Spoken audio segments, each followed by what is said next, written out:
I'm here with my family. There's no need for this. This is all. Hey! You... My favorite, personally, is the butter bread.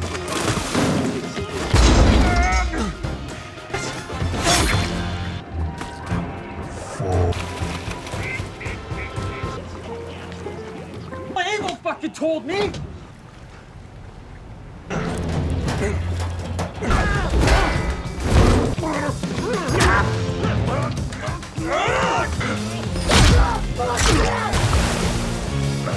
Hey! Hey! Son! Go! It's a burning thing, bound, ring of fire, coming down. The ring of fire, love is sweet.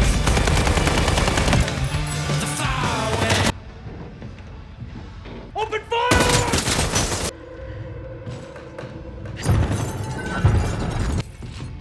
Hey, fellas! Ring of fire.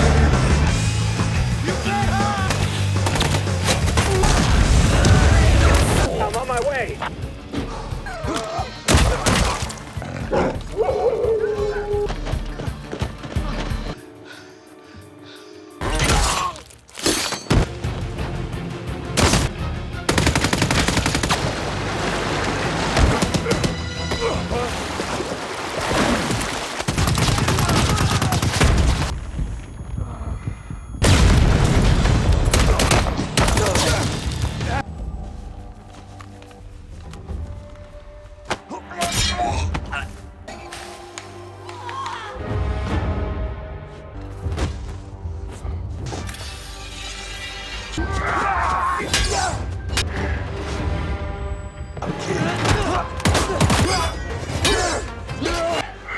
Pickable.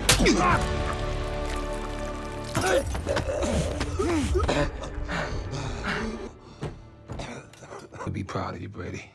What? Check on my dad. Yeah. I'm here with my family. You know, matter because what I don't know, I'm just like.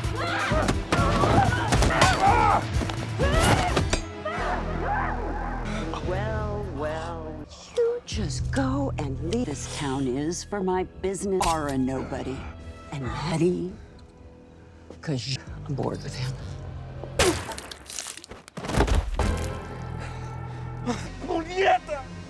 Lesson, asshole. You die. Hey guys, today we're diving headfirst back into the glorious, bone-crunching, and surprisingly relatable world of Hutch Mansell with our recap of Nobody 2. If you thought he'd settled down, you clearly haven't been paying attention. Hutch's attempts at a quiet life are about as successful as a screen door on a submarine. Our favorite dad-turned-assassin is trying his best to blend into suburbia, mowing lawns and sorting recyclables. But the Auditor is still lurking. If you like this sneak peek, hit the like button and subscribe.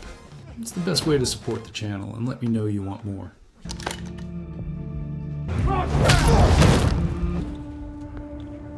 Uzis.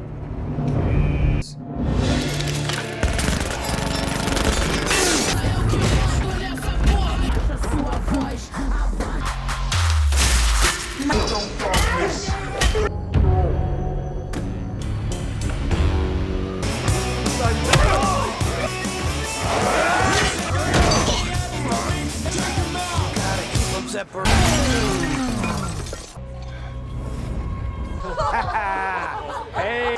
You're a winner.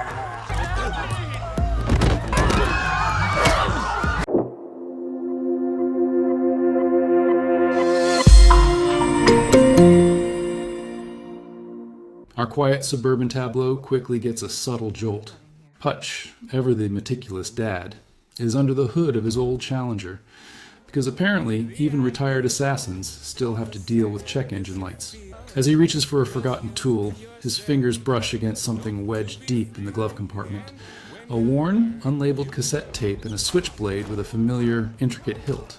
It's not just any switchblade, it's the switchblade from his past, the one he thought he'd buried, metaphorically speaking, under a mountain of spreadsheets and parent-teacher conference notes.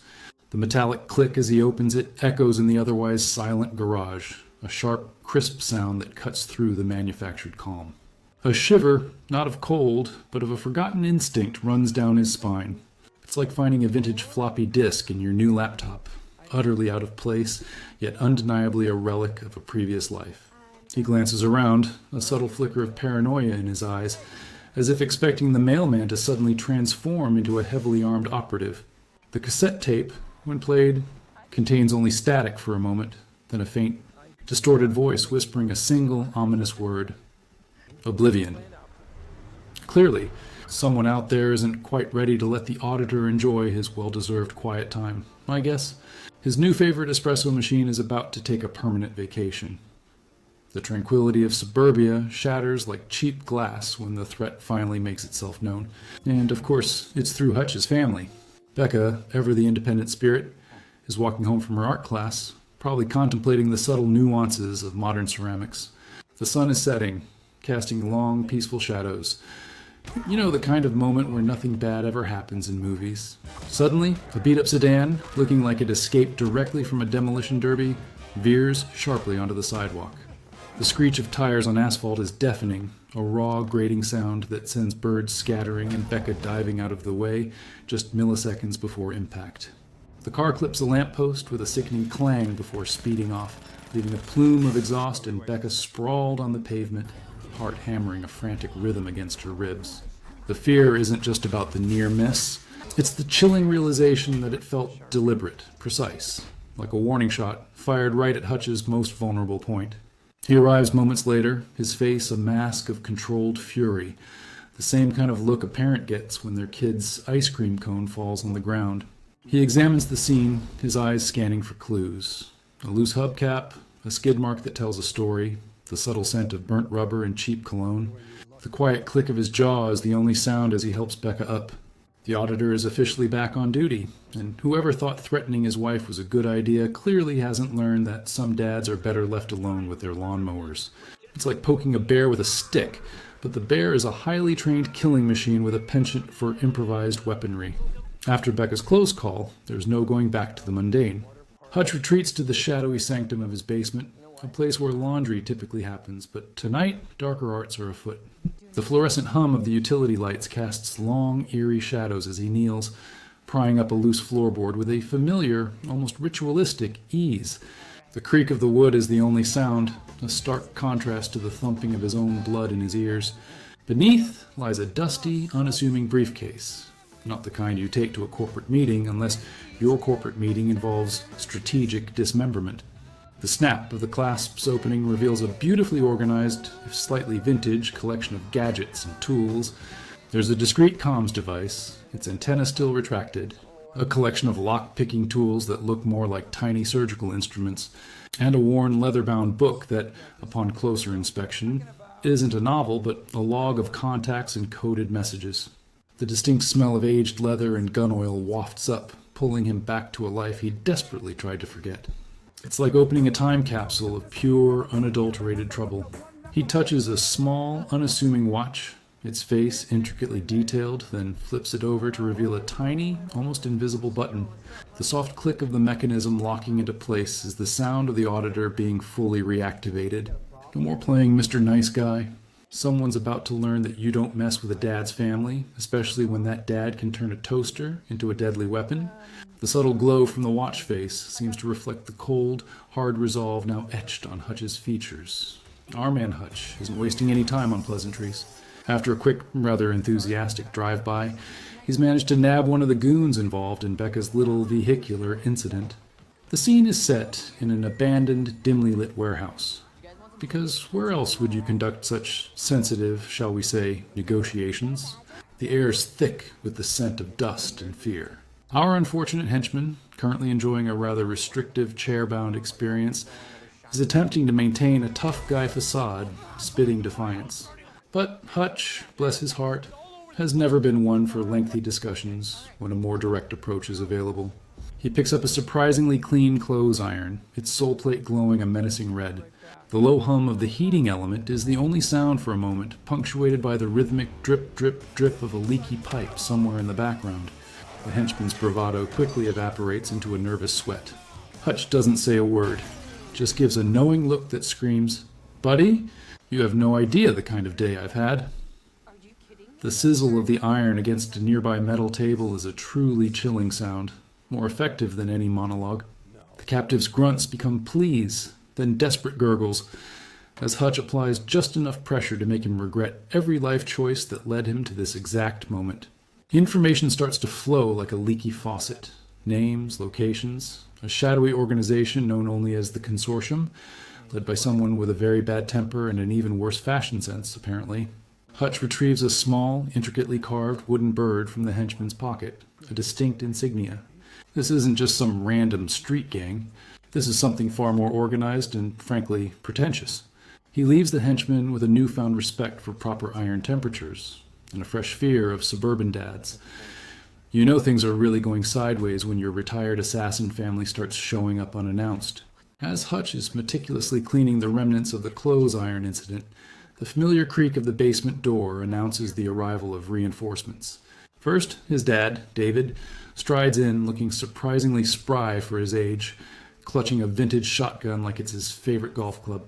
The distinct clack-clack of the pump action is a symphony to Hutch's ears. Then Harry, his half-brother, slides in behind him, moving with the quiet grace of a ninja librarian, casually slinging a high-powered sniper rifle over his shoulder. It's a Mansell family reunion, minus the awkward potluck and forced small talk. Harry's usual deadpan delivery is, as always, spot on. "Thought you might need a hand, Hutch. Dad found my old rifle under a pile of gardening magazines. Said it was calling to him." David, ever the pragmatist, simply grunts, "Someone's messing with our boy. Can't have that." The air crackles with unspoken history and a shared understanding of what's coming. The trio, a walking encyclopedia of unconventional warfare, starts poring over the intel Hutch gathered, the wooden bird insignia now firmly established as the enemy's calling card. They discuss tactics, the crackle of a two-way radio filling the silence as they coordinate. It's like a deadly family board game, but the stakes are higher than who gets the last piece of pie.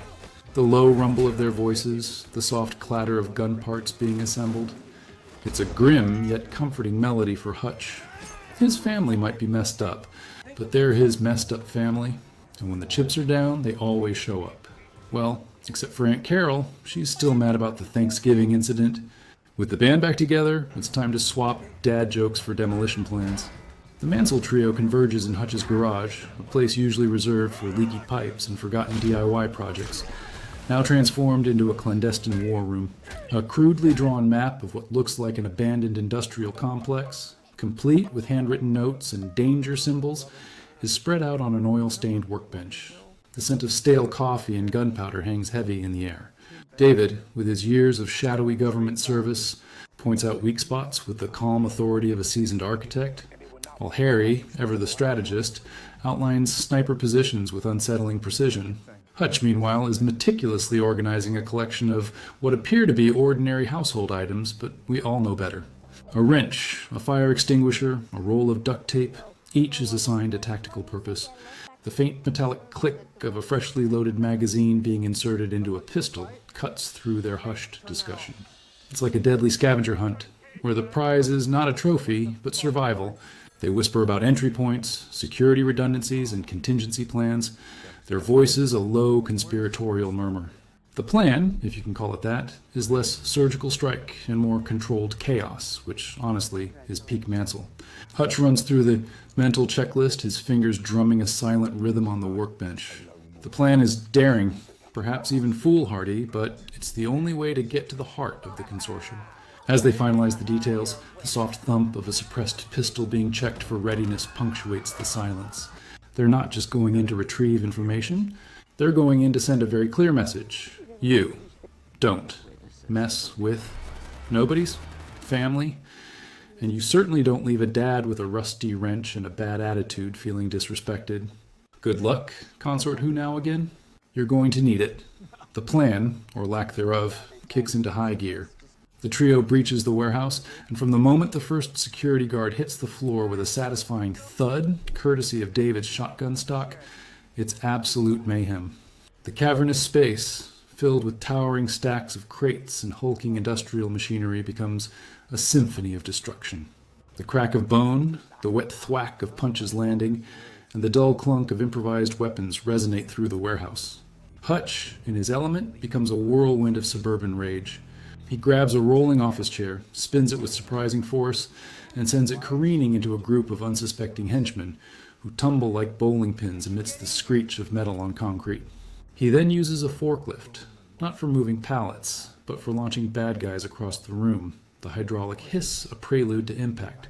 Harry, perched silently in the rafters, is a ghost in the shadows, his sniper rifle spitting silenced death with chilling accuracy. The craft of each shot is barely audible over the general chaos, but each target drops with precision. Meanwhile, David is having the time of his life, a wide grin plastered on his face as he uses his shotgun with brutal efficiency, the powerful boom echoing in the enclosed space. He even manages a cheerful yee-haw, or as he sends a particularly persistent goon flying with a well-placed boot. It's a beautiful dance of choreographed violence, a masterclass in turning mundane objects into instruments of pain. One poor soul tries to come at Hutch with a pipe, only to find himself intimately acquainted with the heavy end of a fire extinguisher. The loud whoosh of escaping gas is followed by the metallic clang of the canister hitting the floor. It's brutal, it's messy, and it's gloriously Hutch. He even manages to quip, "You guys really need better office supplies," as he dispatches another assailant with a stapler. The fight culminates in a deafening silence, save for the labored breathing of the victors and the groans of the vanquished. Mission accomplished, but the real enemy is still out there, probably wondering why their henchmen never pick up when they call. Classic bad guy problems, am I right? Amidst the wreckage of the warehouse, Hutch uncovers the prize, a heavily encrypted data drive. Harry, ever the tech wizard, makes short work of the firewall, the rapid click-clack of his keyboard echoing in the newly quiet space. As the decryption software whirs to life, a holographic image flickers into existence, hovering above the crude projector. The image resolves into the stern, calculating face of a woman Hutch clearly recognizes, but dread fills his eyes. Her name is Katerina Volkov, and etched onto the lapel of her tailored suit is the familiar wooden bird insignia, now clearly revealed as her organization's emblem. David lets out a low whistle. Volkov? She was a ghost even in our day, Hutch. Thought she died in that incident in Budapest. Katerina is no ordinary criminal. She's a former auditor herself, a rival from Hutch's past, known for her ruthlessness and a penchant for opera. The oblivion whispered on the tape now makes perfect sense. She's systematically eliminating all former auditors, tying up loose ends in a grand, twisted scheme for global dominance, or perhaps just to collect all the world's most obscure T-sets. The reveal hits Hutch hard, a faint metallic taste of old memories filling his mouth. The stakes just went from protecting his family to stopping a global threat, all orchestrated by someone who knows his playbook better than anyone. Harry even manages a rare, concerned, "This is bad, Hutch," like forgetting your anniversary bad. The gravity of the situation settles upon them like a heavy shroud. The warehouse, once a scene of triumph, now feels like the starting line of a marathon Hutch never wanted to run. Katerina, it seems, isn't just seeking revenge. She's building an empire on the ashes of their shared past. And Hutch Mansell is just another loose brick she intends to remove. Volkov's reach is global, which means Hutch and his ragtag team are about to rack up some serious frequent flyer miles. The screen explodes into a rapid-fire montage of international espionage. One moment, we're in the bustling, neon-soaked streets of Tokyo. The sharp aroma of street food filling the air as Harry, looking surprisingly at home, taps into a secure network with the ease of ordering takeout. The rapid clack-clack of his fingers on a sleek, untraceable laptop is almost hypnotic. The next, Hutch is navigating the winding alleyways of Paris, the subtle clink of a cafe spoon against porcelain as he discreetly observes a contact, the distant chime of a church bell.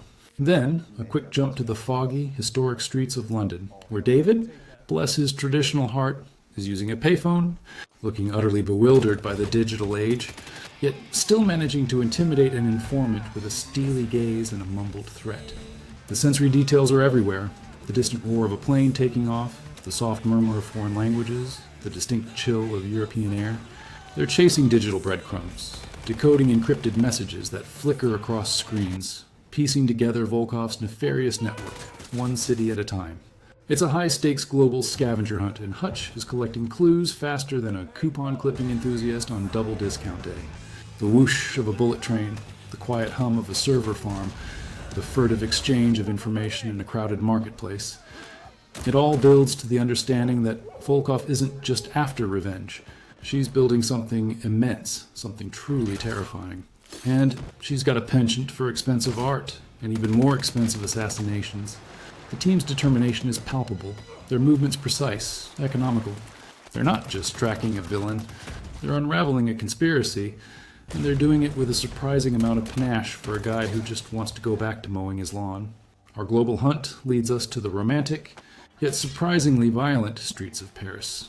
Specifically, a bustling open-air market, where the aroma of fresh pastries and artisanal cheeses mixes incongruously with the sudden smell of fear and impending doom. Hutch, David, and Harry have tracked a key Volkov lieutenant to a rendezvous, and naturally, it doesn't go smoothly. The lieutenant, a slick operator with far too much hair gel, spots them, and suddenly, what was a picturesque shopping experience devolves into an impromptu brawl. Hutch, ever the minimalist, grabs the nearest available weapon, a foot-long, crusty baguette. The satisfying crack as he slams it against a henchman's head is surprisingly effective, sending crumbs and bad guys flying. He even manages a wry, stale, but effective. Harry, ever the long-range specialist, finds himself cornered and has to resort to some brutal hand-to-hand, the swift whoosh of his kicks followed by the sharp thwack of impact. David, meanwhile, is having a grand old time, using a rolling cart of produce as a battering ram, sending apples, oranges, and goons scattering with a joyous bellow. The cacophony of the market, the shouts of vendors, the squeals of a startled pig, and the distinct clang of a metal bucket being used as a shield all blend into a symphony of chaos. Hutch, meanwhile, finds himself in a bizarre ballet of violence, ducking under a swinging fist only to counter with a well-aimed jab to the throat, the distinctive gasp of his opponent highlighting his efficiency. He even manages to trip one henchman into a pile of fish, the splat and ensuing slippery chaos adding a comedic touch to the brutality. They secure the lieutenant, who, after a brief but intense conversation involving a very sharp cheese knife and Hutch's calm stare, gives up Volkov's primary European hideout. The air is thick with the scent of blood, baguettes, and victory. Hutch even takes a moment to dust off his shoulders, looking almost apologetic to the shocked Parisian vendors. Sorry about the mess, folks. Just doing a little auditing. Sometimes you just gotta break a few eggs, or in this case, a few skulls to make an omelet. Just when you think things are looking up, the narrative decides to throw a wrench into the works, or in this case, capture a Mansell. During a recon mission near Volkov's primary European hideout, Harry, always a bit too confident in his shadows, gets ambushed. The snap of a tripwire, the rush of unseen figures, and suddenly, our usually untouchable sniper is dragged into the belly of the beast. We cut to Harry, now tied to a rather uncomfortable-looking chair in a stark, concrete interrogation room, a single flickering bulb swinging overhead, casting ominous shadows that dance with every slight movement. The air is cold, damp, and thick with a palpable sense of dread.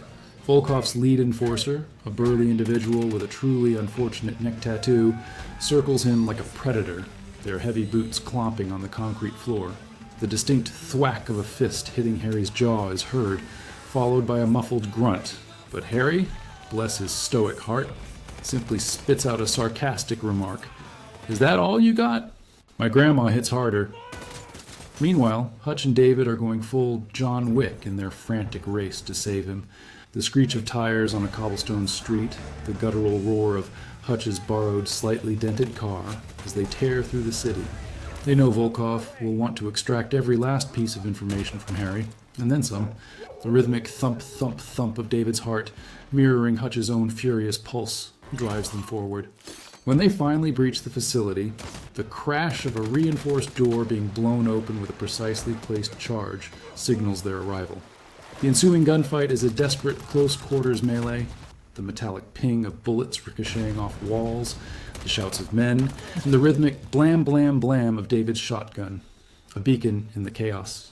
Hutch, a grim reaper in a slightly rumpled shirt, moves with focused fury, a silent whirlwind of punches and kicks. He even uses a fire alarm to create a disorienting, ear-splitting whoop-whoop siren, turning the interrogation room into a dizzying nightmare for Volkov's goons. They reach Harry just in time, cutting him loose with a swift slice of a knife, the snip of the ropes echoing in the sudden lull. Harry, ever the professional, simply grunts. "Took you long enough," before grabbing a dropped weapon and rejoining the fray.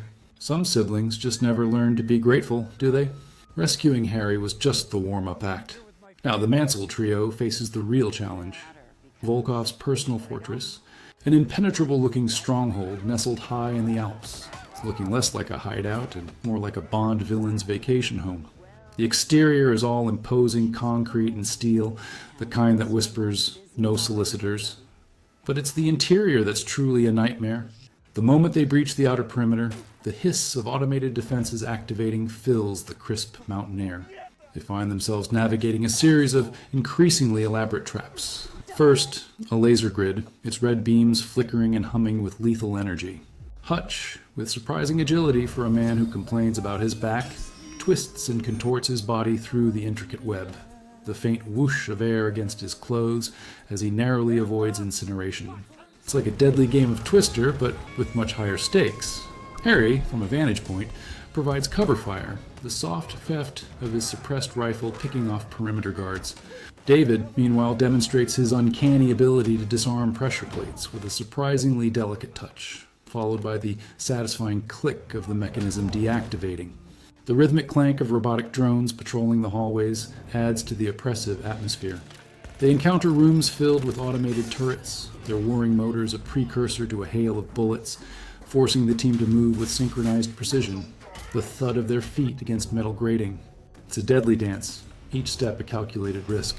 Hutch even manages to use a discarded mop bucket to short-circuit a proximity sensor, the loud spark and smell of burnt ozone momentarily blinding a group of henchmen. The crescendo of security measures culminates in a brutal hand-to-hand fight against Volkov's elite guards, the crack of bone and the ragged gasps for air marking the passage of each foe. They're bruised, battered, and probably need a good chiropractor, but they've made it to Volkov's inner sanctum. The air is thick with the scent of spent gunpowder and the metallic tang of blood. The thought that Volkov might be having a lovely cup of tea while they're risking life and limb just adds to the motivation. Honestly, the sheer arrogance of these villains, am I right? They finally burst into Volkov's inner sanctum, a lavish, almost ridiculously opulent chamber that looks like it belongs in an art museum, not a villain's lair. The air is heavy with the scent of expensive perfume and the impending clash of titans. Katerina Volkov, elegant and terrifying, stands amidst shattered priceless artifacts, a cold smile playing on her lips. She's not just a mastermind, she's a master combatant, and their fight is less a skirmish and more a brutal personal ballet of destruction. The crunch of Hutch's fist connecting with her jaw, the whump of her knee striking his ribs, every blow is delivered with a lifetime of experience and seething resentment. The chamber echoes with the sounds of their struggle, the smash of a crystal vase, the tear of silk tapestries, the rhythmic thud of bodies hitting the marble floor. Volkov fights with a chilling grace, anticipating Hutch's moves, reflecting his own training. She even manages to use a priceless antique samurai sword, the sharp shing of the blade cutting through the air, forcing Hutch to dodge with desperate speed.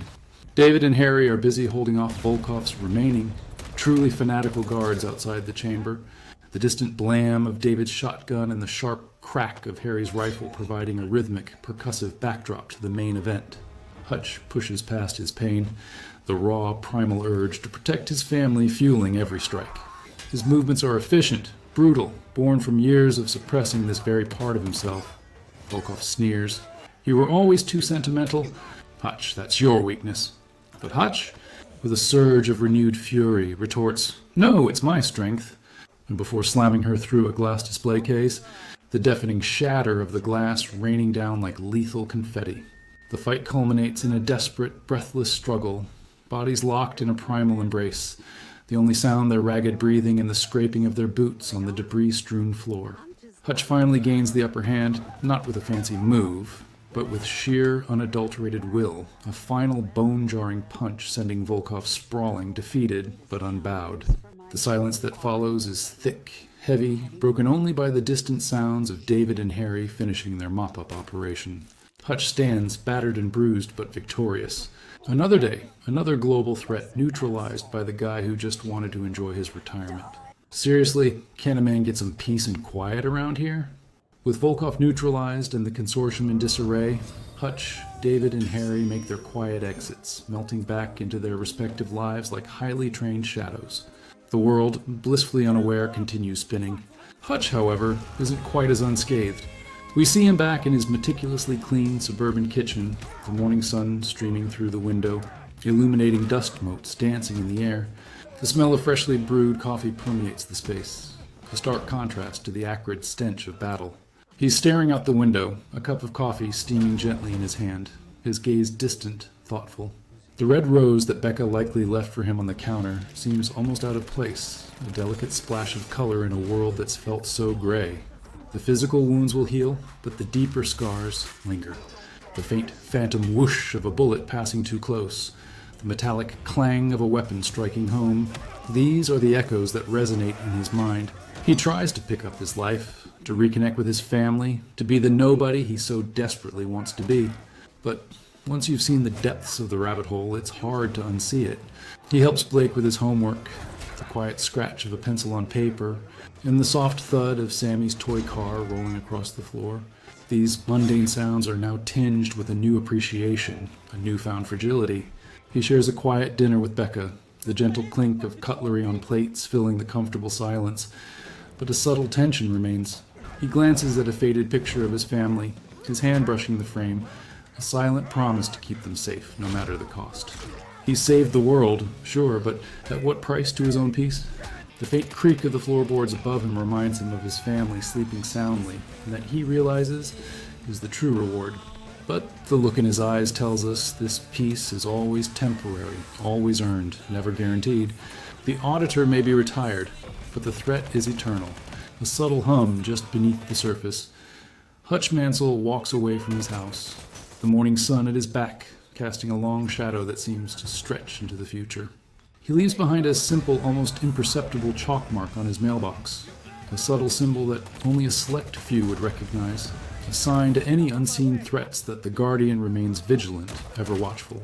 This quiet gesture speaks volumes about the enduring human spirit, our capacity to find strength in our most trying moments, and to continuously choose what is right, even when it's the hardest path. We learn from Hutch that true heroism isn't always about grand gestures or flashy explosions. Sometimes it's simply about showing up again and again for the people we love and for a world that often doesn't realize it needs protecting. His journey reminds us that even ordinary lives can hold extraordinary power, and that the fight for peace is an ongoing commitment, a silent promise we make to ourselves and to those who rely on us. The hum of a distant car, the rustle of leaves in the wind. The world remains unaware, but safe for now. Take the ball.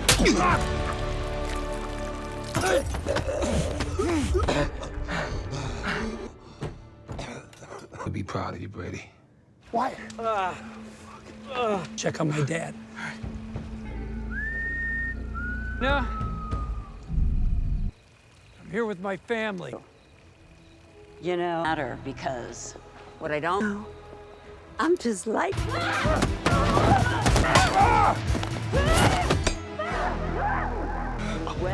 Well, you just go and leave. This town is for my business are a nobody. And Hetty,